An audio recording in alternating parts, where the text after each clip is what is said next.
ఆ అబ్బాయి నదిలో స్నానం చేస్తుండగా ఇంతలో అక్కడ ఒక కుండ తేలుతూ వస్తుంది. దాన్ని తీసుకుని ఆ అబ్బాయి వెంటనే తన తాత దగ్గరకు పరుగెత్తుకుంటూ వచ్చి, తాతా, నాకు నదిలో ఒక కుండ దొరికింది అంటాడు. దాన్ని చూసి ఆ వృద్ధుడు, కుమారా, ఇందులో ఏదో విలువైన నిధి ఉన్నట్లుంది. ఎవరైనా చూసేలోపే త్వరగా ఎక్కడైనా దాచే అంటాడు. అంతలో కాంట్రాక్టర్ వచ్చి, నేను అంతా విన్నాను, చూశాను, ఇప్పుడు పద, ఆ కుండ నాకు ఇచ్చేయి అంటాడు. అప్పుడు ఆ వృద్ధుడు, కాంట్రాక్టర్ గారు, కుండలో ఏమీ లేదు. నేను నదిలో నీళ్లు నింపుకుని మా ఇంటికి తీసుకెళ్తున్నాను, నీళ్లు చల్లగా ఉంటాయని. మీరు రసీదు రాసి ఇక్కడి నుండి వెళ్ళిపోండి అంటాడు. కాని ఆ దుర్మార్గుడైన కాంట్రాక్టర్ బలవంతంగా ఆ వృద్ధుడిని తోసి కింద పడేసి ఆ కుండను లాక్కుంటాడు. మరియు నువ్వు ఇక్కడి నుంచి కేవలం మట్టి మాత్రమే తీసుకెళ్లగలవు, మిగతాదేమీ కాదు అంటాడు.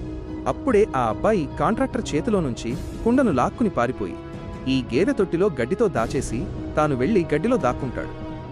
కొద్దిసేపటికే వాళ్ళిద్దరూ వెతుకుతూ వచ్చి అతన్ని పట్టుకుని, కుండ ఎక్కడా అని అడుగుతారు. అప్పుడు వాడు భయంతో చెప్పేస్తాడు. దాంతో వాళ్ళిద్దరూ దాన్ని తీసుకుని వెళ్ళిపోతారు. ఆగునైనా, నన్ను చూసి విస్మరించకు, లేకపోతే నీకు చెడు సమయం వస్తుంది. ఒక్కసారి కామెంట్లలో హర్ హర్ మహాదేవ్ అని రాసి వీడియోకి ఒక లైక్ చేసి ఛానల్ను సబ్స్క్రైబ్ చేయి. నీ ప్రతి కోరిక నెరవేరుతుంది.